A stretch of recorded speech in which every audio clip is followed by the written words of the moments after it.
religion. Others disagree and point to the primitive treatment in Muslim countries of women and other minorities. So let's discuss this now. We're joined now by Reza Aslan, a scholar of religions, talking about how women or circumcision for women, not respecting the rights of women, not respecting the rights of gay people. And what's your reaction? And then we'll talk. The argument about the female genital mutilation being an Islamic problem is a perfect example of that. It's not an Islamic problem, it's an African problem. Well, wait, because he says it's a, hold on a second, Reza, because he says it's a Muslim country problem. He says that in Somalia... Yeah, but that's... Yeah, and that's actually empirically, factually incorrect. It's a Central African problem. Eritrea has almost 90% female genital mutilation. It's a Christian country. Ethiopia has 75% female genital mutilation. It's a Christian country.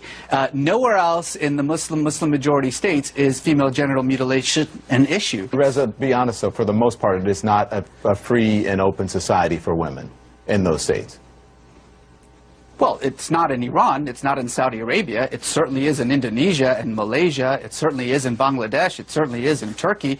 I mean, again, this is the problem, is that you're talking about a religion of 1.5 billion people, and certainly it becomes very easy to just simply paint them all with a single brush by saying, well, in Saudi Arabia they can't drive, and so therefore that's somehow representative of Islam. It's representative of Saudi Arabia. Wait, we're not talking about women in the Muslim world.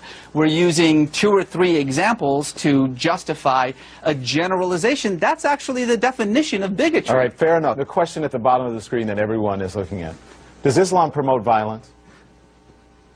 Islam doesn't promote violence or peace. Islam is just a religion, and like every religion in the world, it depends on what you bring to it. If you're a violent person, your Islam, your Judaism, your Christianity, your Hinduism is going to be violent.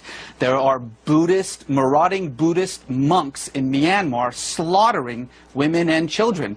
Does Buddhism promote violence? Of course not.